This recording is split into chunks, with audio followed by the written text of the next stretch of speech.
Constitution. Now, the breakdown of the 12 minutes for the objectors is such that Nonnie Koenig will speak for 2 minutes, then her sons, who have both registered, although we can't do seconds, we will give them 1 minute as a total for them to both speak together, and there are 2 chairs at the speaker's table.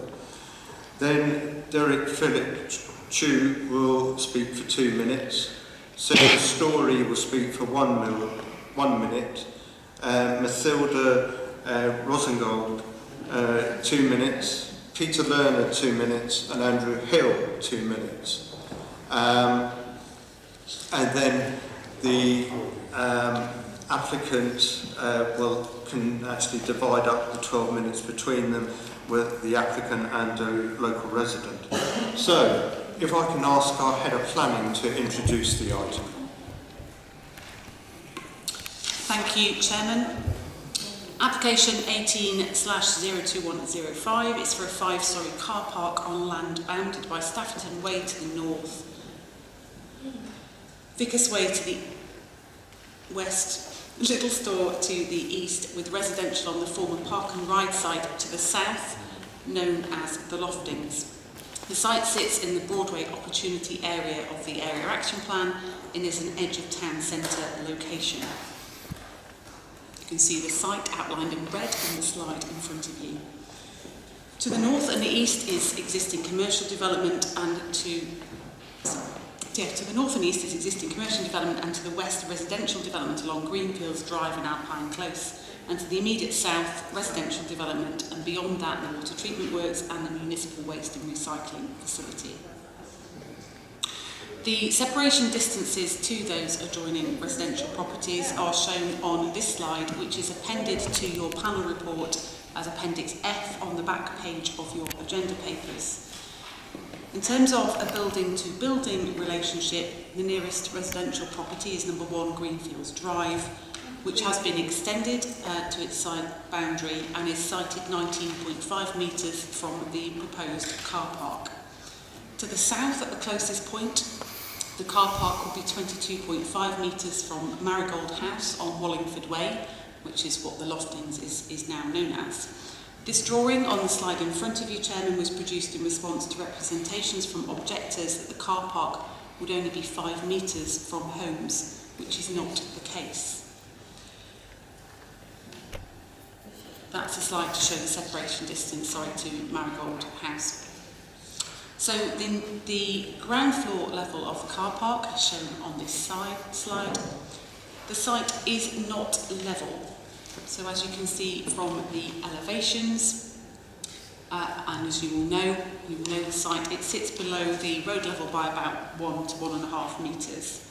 The site's in flood zone 2 and the ground floor level of parking has been raised above the 1 in 100 flood level plus climate change, which makes it broadly on a par with Vickers Way.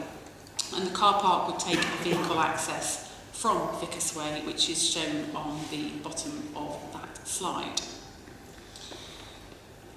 The elevation of the proposed car park to Staffordton Way and to Marigold House is around 51 metres in length and 14 to 15 metres in height.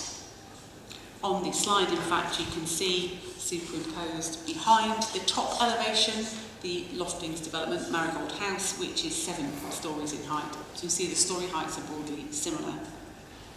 And on the next slide, you can see the elevations to the Lockenstor on the east and Vickers Way, which is the top elevation, and the west. They are around 56.6 metres in length and obviously the same height, broadly 14 to 15 metres. So the highest point in the centre of the car park is the ramps that go up between the floors, and obviously to either end we have the stair and lift cores for the car park, and they come to 17.4 metres in height. Moving on to the existing road arrangement.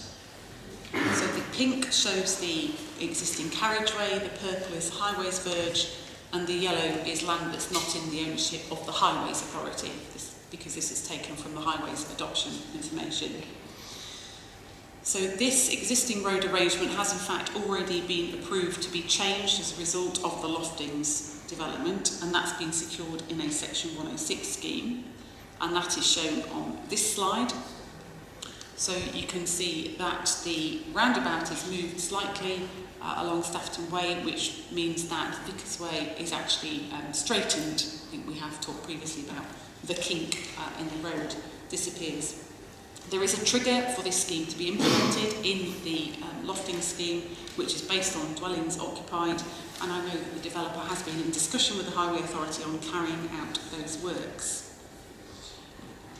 So that slide shows what's been approved with the tactile crossing for the pedestrian crossings of both Staffton Way and Vickers Way, but the arrow shows the location broadly of the zebra crossing, which is now proposed. That's shown in fact on the next slide. So the realigned Vickers Way would, as a result of the application now before you, have a zebra crossing to facilitate pedestrians crossing the road. And obviously that ties in with the footway around the corner, travelling south down Vickers Way into the footway on the opposite side, which accesses the car park.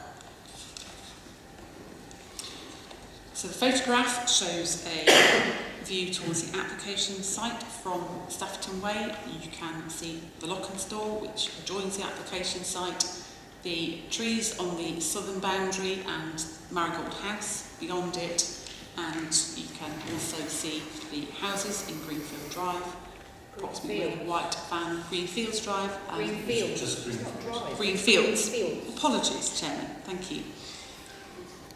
That's a view of the application site from Vickers Way, and that's a view from Vickers Way towards Marigold House to the south of the site. Chairman, there is a panel update for you, which is on a separate piece of paper. So a letter has been received from a planning consultant acting on behalf of 6 local residents. That's summarised at section 2 with the officer response. A letter has in fact gone out to that planning consultant, is available on the planning portal for this application. A letter has also been received from Theresa May MP, which is summarised at section 2.2, and the officer response to the points raised is made in the table. There have in fact been 2 additional letters from residents who commented on the application. One is reported on the panel update in front of you and relates to the separation distance to residential properties and the points at the top of page 3, and the other was omitted from the panel update because it was received today. And I have summarised it on the slide, PowerPoint slide for you, Chairman. So it relates to the transport assessment. The 2 key points are that the transport assessment does not reflect the current transport flow going on in this area as it has been conducted prior to the loftings being completed. And the second point the representation makes is that we do not need more car parks. We need a better split between residential, long-term and short-term parking. And the response in discussion with highway colleagues is that the surveys in January 2018 were to calculate trip rates to the car park, and the surveys at the Vickers Way site were undertaken in November when at least 90 properties were occupied. The RBWM model includes the 2032 forecast scenarios as well as the 2016 baseline. WSP, which holds the transport model for the Planning Authority, has indicated that the loftings is included in the forecast scenarios. The submitted transport assessment for the application does not contain a statement specifically on trip rates for the loftings. The second point that the representative raises is already addressed in the panel report before you. Thank you, Chairman. Thank you. Right, as I said at the beginning, we do have speakers who have registered to vote, registered to speak. So if I can call upon Nonnie Koenig to come forward, take a seat, and you have